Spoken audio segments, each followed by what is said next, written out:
Presenting his oral update on Sri Lanka at the 32nd session of the UN Human Rights Council sessions in Geneva, UN Human Rights Chief Prince Zeid Ra'ad Al Hussein has affirmed that international participation is necessary to guarantee credibility, independence and impartiality. Minister of Foreign Affairs Mangala Samaravira, who is also attending the UN Human Rights Council session, noted that the government is united and firm in its commitment to achieve reconciliation.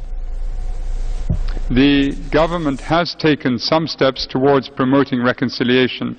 I am, however, concerned that the government has not moved fast enough with tangible measures to build confidence among victims and minority communities.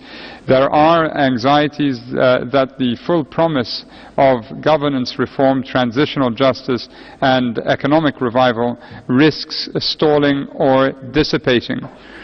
I remain convinced that international participation in the accountability mechanisms as stipulated in the Human Rights Council's resolution would be a necessary guarantee for the credibility, independence and impartiality of the process in the eyes of victims, given the magnitude and complexity of the alleged international crimes, which the OHCHR investigation found could amount to war crimes and crimes against humanity.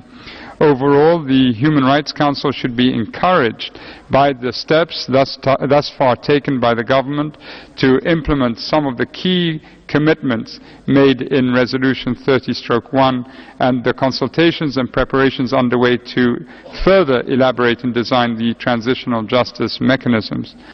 Inevitably, this transformative process will take time. Dealing with the multiple tracks of constitutional reform, transitional justice, economic recovery and security sector reform would tax the capacity of any government.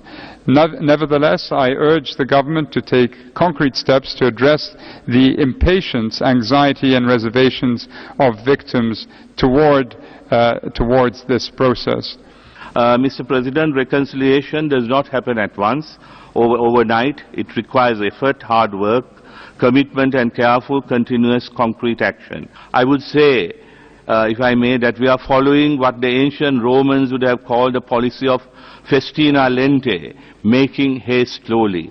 This may make it seem for some that the progress we are making is too fast and too slow for others. What we have achieved so far since January 2015 may seem like baby steps for some, but for us in Sri Lanka, these are giant leaps. The road ahead is certainly challenging, but it is powered by our determination and resolve to achieve reconciliation.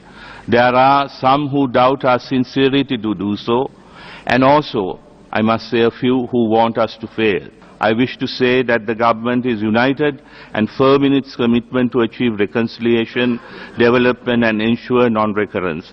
Let us have the benefit of your doubts in order to take forward this extremely challenging yet essential process for our nation.